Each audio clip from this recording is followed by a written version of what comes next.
Hello friends, कैसे? बढ़िया, first class जी sir. आज हम लोग अपनी क्यूआरएमपी स्कीम में सेकंड सेशन को देखने जा रहे हैं। फर्स्ट सेशन में मैंने आपको क्वार्टरली रिटर्न यानी रिटर्न के बारे में सारी चीजें डिस्कस कर दी थी।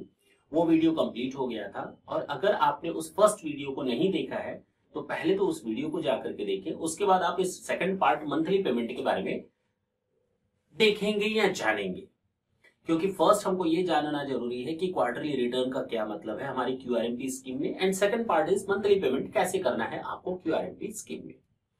होप सो ये दोनों पार्ट अलग अलग करने से आपको फायदा ही मिलेगा। अगर आपने नहीं देखा और उसका आप लिंक चाहते हैं तो हमने यहाँ नीचे डिस्क्रिप्शन बॉक्स में लिंक शेयर किया हुआ है, आप वहां से सीधे हमारे फर्स्ट पार्ट पे जा सकते हैं और वीडियो को देखने के बाद यहाँ सेकंड पार्ट पे आ सकते हैं। चलिए हम बात करते हैं क्वार्टरली पेमेंट के बारे में, मंथली पेमेंट के बारे में। ये मंथली पेमेंट सिस्टम क्या है हमारी क्यूआरएमपी स्कीम में? सर, नाम है quarterly return and monthly payment. इसका मतलब ये हुआ हम अभी भी मंथली पेमेंट करेंगे जैसे हम करते आए थे, जैसे हम करते आए थे ना, ऐसा कुछ भी नहीं है। जैसा आप करते आए थे ये स्कीम बिल्कुल डिफरेंट है। This scheme is quite different from our existing scheme. तो आपको जनवरी 2021 से अगर आप क्यूआरएमपी स्कीम को फॉलो करते हैं तो आपको मंथली पेमेंट सिस्टम को समझना बहुत जरूरी है, क्योंकि बिल्कुल ही अलग तरीका दिया गया है। ईज ऑफ डूइंग बिजनेस के कारण या उसको प्रमोट करने के कारण, उसको प्रमोट करने के लिए इस तरह की स्कीम को लॉन्च किया गया। बेसिकली क्वार्टरली रिटर्न तो ठीक था सर, मंथली पेमेंट कैसे करेंगे? अगर ढंग से सुने तो मैंने कहा मंथली पेमेंट। अब क्वार्टर में आपको मालूम है क्वार्टरली रिटर्न है, मैं मान लेता हूं अप्रैल 21, मई एंड जून 21। इसके पहले का आपका जो क्वार्टर था वो था जनवरी 21, फरवरी 21 एंड मार्च 21। ये आपका प्रीसीडिंग क्वार्टर था, ये आपका करंट क्वार्टर है। मान लीजिए आप चल रहे हैं अप्रैल, मई और जून मंथ में। चलिए कोई दिक्कत नहीं है। जून मंथ के लिए अगर मैं आपसे बात करूं तो सीधे सीधे ये बिल्कुल नॉर्मल है, नॉर्मल पेमेंट होगा इसका जैसे आप आज तक करते आए थे जीएसटीआर 3B के अकॉर्डिंग। आपको इसमें क्वार्टरली पूरा हिसाब किताब फाइनल करना है तो इसमें अप्रैल मंथ की भी टैक्स लायबिलिटी होगी, मई मंथ की भी होगी, प्लस जून मंथ की भी होगी, और जितना भी प्लस या माइनस होगा यहां पर आपको अपनी लायबिलिटी को डिस्चार्ज करना है इस क्वार्टर से रिलेटेड। सर ये तो ठीक है, जून मंथ के लिए हमें कोई इश्यू नहीं है। जून मंथ के लिए जो भी 22 तारीख, 22 और 24 होती है उस समय हमको उसको पे ऑफ कर देना है, जैसे कि आपके केस में आपके स्टेट के हिसाब से पेमेंट की लास्ट डेट होती है। अच्छा, लेकिन अप्रैल और मई मंथ के लिए बिल्कुल डिफरेंट होगी। इसी तरह जब नेक्स्ट क्वार्टर आएगा जुलाई, अगस्त एंड सितंबर, तो सेम वही सिस्टम।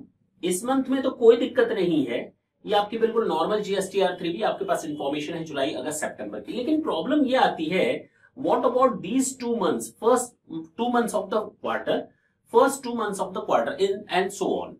तो जैसे अक्टूबर नवंबर का क्या होगा, दिसंबर का हमें मालूम है, जनवरी फरवरी का क्या होगा 22 का, मार्च का हमें मालूम है, कोई दिक्कत नहीं है। हम आपसे जो बात करने जा रहे हैं वो अप्रैल और मई मंथ की बात करने जा रहे हैं, हम जुलाई और अगस्त की बात करने जा रहे हैं, हम अक्टूबर एंड नवंबर मंथ की बात करने जा रहे हैं, हम जनवरी एंड फरवरी मंथ की बात करने जा रहे हैं। तो हम इस मंथली पेमेंट के बारे में सीखेंगे। ये याद रखेंगे, बस एक लाइन की बात यहां याद रखेंगे, इन 2 मंथ के लिए आपका PMT 06 फॉर्म रहेगा पेमेंट करने के लिए। इन 2 महीनों के लिए आपके लिए PMT 06 फॉर्म रहेगा पेमेंट करने के लिए। मंथली करेंगे, और ये याद रखेंगे कि जब आप इसमें रीजन को सेलेक्ट करेंगे कि क्यों आप पेमेंट करने जा रहे हैं, PMT 06 आप क्यों यूज करने जा रहे हैं, तो क्वार्टरली रजिस्टर्ड टैक्स पेयर। अब अगर आप नए हैं तो भी इसमें आ सकते हैं, अगर आप सेक्शन 10 में यानी कंपोजिशन स्कीम में पहले थे, इसमें आ रहे हैं, स्विच कर रहे हैं, ऑप्टिंग कर रहे हैं, तो इसमें आप जा सकते हैं। आपको वहां पर दिखाना पड़ेगा क्वार्टरली रजिस्टर्ड टैक्स पेयर, ये आपको रीजन देना पड़ेगा PMT 06 को भरने के लिए। अब जब PMT 06 के थ्रू हम पेमेंट करते हैं ना, मेरी बात बिल्कुल ढंग से समझेंगे, ये मंथली होता है और इसके लिए आपके पास 2 ऑप्शंस दिए जाते हैं। पेमेंट के 2 ऑप्शन दिए जाते हैं। फर्स्ट ऑप्शन को कहते हैं फिक्स्ड सम मेथड, और दूसरा ऑप्शन आपके पास दिया हुआ है सेल्फ असेसमेंट मेथड।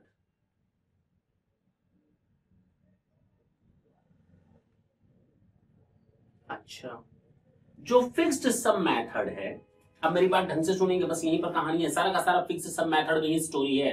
हमें ज्यादा आपको कुछ नहीं बताता सेल्फ असेसमेंट के बारे में, जो भी मुझे आपके साथ डिस्कस करना है that is all about your fixed sum method. अब होता क्या है, वापस यहां आते हैं। जून मंथ का तो ठीक है सर, अप्रैल और मई का क्या करेंगे? अब मेरी बात ढंग से समझे, बिल्कुल इत्मीनान से। अप्रैल के क्वार्टर स्टार्ट होने के पहले का जो क्वार्टर है वो ये क्वार्टर है। इस क्वार्टर में मेरी बात बिल्कुल इत्मीनान से, आपने CGST, SGST, IGST and cess का पेमेंट किया।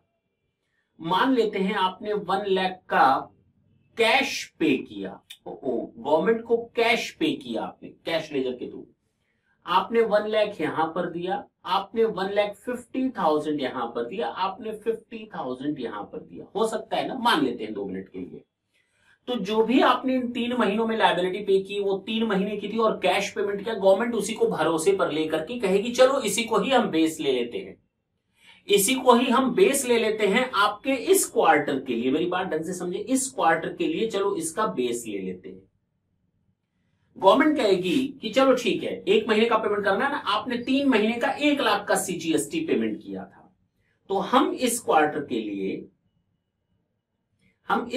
के लिए आपसे सीजीएसटी के नाम पर अप्रैल मंथ में और मई मंथ में 35% यानी 35,000 यहां पर ले लेंगे और 35,000 आपसे मई मंथ में ले लेंगे। एसजीएसटी के नाम पर, और ये ऑटो सिस्टम जनरेटेड ये फॉर्म होगा पीएमटी 06। अगर आपने फिक्स सम मेथड को लिया वो तुरंत आपके पिछले क्वार्टर में जाएगा, आपका टोटल देखेगा। अच्छा, आपने 1 लाख का पेमेंट किया, चलो अप्रैल मंथ में, वो तुरंत फॉर्म फिलअप करके आपके सामने धर देगा। तो और आईजीएसटी की बात करें तो 1,50,000 का 35% आप ले लेंगे, जितना भी आएगा वो ले लेंगे। और सेस का भी आप कैलकुलेटर कहिए तो कर दें, अदरवाइज आप कर लेंगे, जो भी होगा 35% यहां पर रख देगा। तो देखिए ना, गवर्नमेंट ने बहुत ही चालाकी के साथ आपसे पैसा भी ले लिया और जो आपने कैश पेमेंट किया था उसके बेसिस पर गवर्नमेंट ने कहा चलो हम नेट ले लेते हैं, जो कि आपकी आईटीसी वगैरह थी, उसके बाद जो आपको कैश पेमेंट करना पड़ा था लास्ट क्वार्टर में, we are just going to take your previous quarter as a base for the current quarter for the purpose of making the payment by using PMT 06, and this 2 months for the first 2 months of the current quarter will be considered as an estimated tax liability by using the fixed sum method। 35%, बात खत्म। हर एक चीज का जो भी आपने payment किया था पिछले क्वार्टर में उसका आपको 35% हर चीज का ऑटो ड्राफ्टेड आ जाएगा, आपको उसको पेमेंट कर देना है, दैट्स इट। बाकी तो आप जून में आपको मालूम है कि अप्रैल में कितना हुआ, मई में कितना हुआ, जून में कितना हुआ, वो सब आप एक जगह डेटा रखेंगे और आपने जितना भी अप्रैल और मई में पेमेंट किया है वो माइनस हो जाएगा। मान लो आपका टोटल लायबिलिटी निकला यहां पर सीजीएसटी टोटल आपने पेमेंट किया अप्रैल और मई मंथ में 70,000, जबकि इन 3 महीनों का टोटल मिलाकर सीजीएसटी आ रहा है 80,000। कितना आ रहा है? 80,000। तो आप क्या करो, 70,000 माइनस कर लो, क्योंकि आप 70,000 ऑलरेडी पे कर चुके हो, 10,000 आपका और पे ऑफ करना है, तो आपका टोटल लायबिलिटी मीट आउट हो जाएगा। मान लेते हैं ये 1,20,000 की लायबिलिटी, तो ठीक है, तो आप 50,000 का यहां पर सीजीएसटी का पेमेंट करो, तो बात खत्म हो गई। सर इंटरेस्ट नहीं लगेगा? नहीं लगेगा, क्योंकि quarterly return and quarterly payment होना चाहिए था। गवर्नमेंट ने इजी कर दिया, मंथली पेमेंट लेकर के आपके ऊपर कहा कि जो भी बैलेंस है, क्योंकि आपने फिक्स्ड मेथड यूज किया। गवर्नमेंट ने कहा आपने तो टेंशन पाली ही नहीं, आपने तो टेंशन पाली ही नहीं कि कितना टैक्स आईटीसी लेना है, कितना पेमेंट करना है, वो तो गवर्नमेंट ने टेंशन पाली है। गवर्नमेंट ने टेंशन पाल रखी है, गवर्नमेंट ने सीधे 35%, उसमें आपका क्या दोष, उसमें आपका क्या कसूर?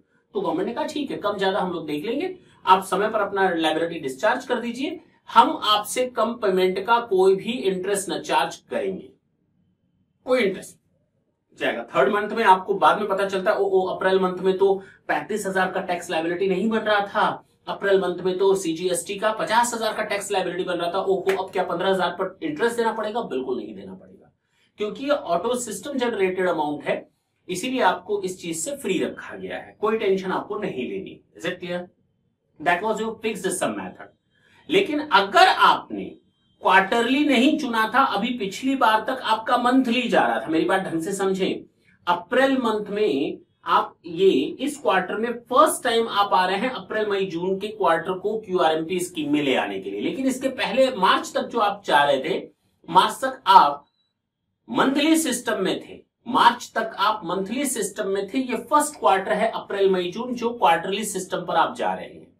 तो गवर्नमेंट ने कहा ठीक है, मार्च में जितना भी आपने कैश पेमेंट किया होगा टैक्स में, एक ही महीने का तो किया, जितना भी कैश पेमेंट किया हम इस अप्रैल मंथ के लिए आपका फिक्स्ड सम मेथड में टोटल वही फिल कर देंगे, मई मंथ में टोटल वही फिल करके दे देंगे आपको, जून में प्लस या माइनस देख लेना, एक्चुअल टैक्स लायबिलिटी को डिस्चार्ज करना है, प्लस या माइनस जैसा हो वो कर लेना, एक्सेस पेमेंट आ गया तो आपको रिफंड होकर के आपके फर्दर यूटिलाइजेशन में आ जाएगा, दैट्स इट, वो कोई दिक्कत नहीं है वहां पर, वो नॉर्मल सिस्टम में कवर अप हो गया। उम्मीद करता हूं ये चीज आपको अच्छी तरह से समझ में आई होगी। जैसे देखिए ये एग्जांपल है, अब मान लेते हैं कि आपको अप्रैल टू मई में जाना है, अब अप्रैल टू मई का पीएमटी 06 कैसे भराएगा, हम उसके बारे में फिलअप करने का तरीका देख रहे हैं। इसके लिए हम पिछले क्वार्टर को, लास्ट क्वार्टर को बेस ले लेते हैं, जिसमें आपने पूरे जनवरी फरवरी मार्च 3 महीनों में आपने कैश का पेमेंट किया था 1 लाख, 1 लाख, 2 लाख एंड 1 लाख का। अब इस अप्रैल में उस कैश पेमेंट का 35%, 35 हर एक कैटेगरी का देखो ना, 35% पहले 1 लाख का, दूसरे का 35%, दूसरे का 30 सेस का 35% ले लिया गया, वो आपका अप्रैल मंथ का हो गया। और यही चीज आपकी मई मंथ में भी चलेगी, सेम चीज यही मई मंथ में भी ऑटो सिस्टम जनरेटेड होगा, आपको पेमेंट करना है। और मई मंथ का, जून मंथ का जब आप जीएसटीआर 3B भरेंगे, आप टोटल जितना भी टैक्स पेमेंट बनता है, जितना भी अप्रैल मई जून का, वो एक जगह लायबिलिटी लिखेंगे, माइनस कर देंगे अप्रैल और मई में आपने जो पे ऑफ कर दिया है ऑटो सिस्टम जनरेटेड से, जो नेट बैलेंस आया वो आप पे ऑफ कर देंगे, आपके ऊपर कोई इंटरेस्ट की लायबिलिटी वगैरह नहीं आने वाली। Is it clear? लेकिन अगर आपने अप्रैल के पहले मंथली पेमेंट को यूज किया था, तो जो भी आपने मार्च मंथ में टैक्स पे किया था सेकंड मेथड कैश में, वो सारा का सारा मई में भी, अप्रैल में भी आ जाएगा, मार्च का वही चीज सेम मई मंथ में भी आ जाएगा। जून में आपको मालूम है जीएसटीआर 3B आपको फिलअप करना है, जो भी आपकी एक्चुअल टैक्स लायबिलिटी आएगी उसमें से अप्रैल और मई का आप माइनस कर देंगे, जून का नेट आप बैलेंस पे ऑफ कर देंगे, that's it. This is the way to pay through the fixed sum method. उम्मीद करते हैं ये फिक्स्ड सम मेथड आपको समझ में आ गया। अब सेल्फ असेसमेंट मेथड की बात करते हैं।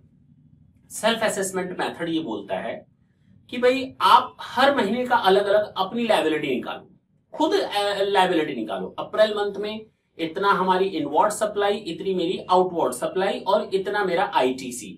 अच्छा, आईटीसी कैसे आप लेंगे? आईटीसी कैसे लेंगे?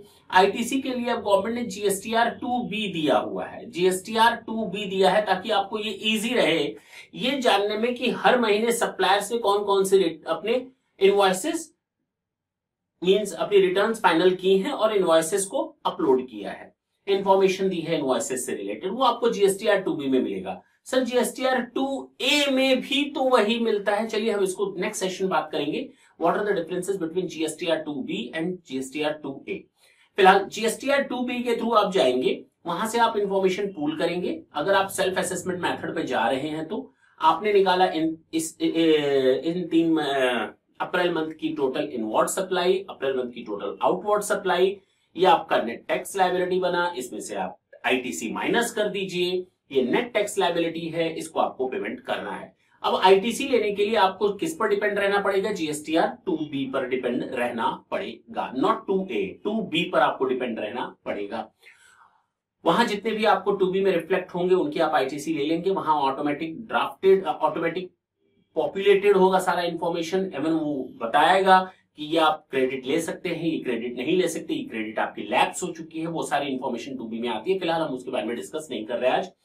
तो वो आप करने के बाद जो आपकी लायबिलिटी बनती है आप पेमेंट कर दिए। हाँ, अगर आपने देर से पेमेंट किया है, यहाँ पर ये जिम्मेदारी आपको लेनी पड़ेगी, अगर पेमेंट कम किया है तो आपको इंटरेस्ट का पेमेंट बाद में करना पड़ेगा, जैसा कि फिक्स सब मेथड में नहीं था, क्योंकि गवर्नमेंट ने वो अपनी जिम्मेदारी पर लिया था और यहाँ पर आप अपनी जिम्मेदारी पर काम कर रहे हैं सेल्फ असेसमेंट में। तो इन दोनों में फर्क यही है और इस तरह से आप पेमेंट करेंगे, आगे बढ़ेंगे। लेकिन थर्ड मंथ में आपको जीएसटीआर 3B ही फिलअप करना है और आपको वो क्रेडिट मिल जाएगी जो आपने फर्स्ट 2 मंथ्स में आपने पीएमटी 06 के थ्रू पेमेंट किया है, वो थर्ड मंथ में आपको सारी की सारी क्रेडिट मिल जाती है, नेट अमाउंट को ही आपको पे ऑफ करना रहता है। That's it, that was a part of our today's session. अब हम उम्मीद करते हैं आपको क्यूआरएमपी स्कीम में किसी भी तरह की दिक्कत नहीं आएगी अपनी रिटर्न्स को फाइल करने में। अगर आपको कोई डाउट्स हैं, क्वेश्चंस हैं, तो नीचे आप कमेंट्स में दे सकते हैं। I will try my best to get to solve it. Okay, next session में आपसे फिर मिलेंगे, फिर जीएसटी से रिलेटेड कुछ इंपॉर्टेंट पॉइंट्स को लेकर के। तब तक के लिए tata and bye bye. Thank you.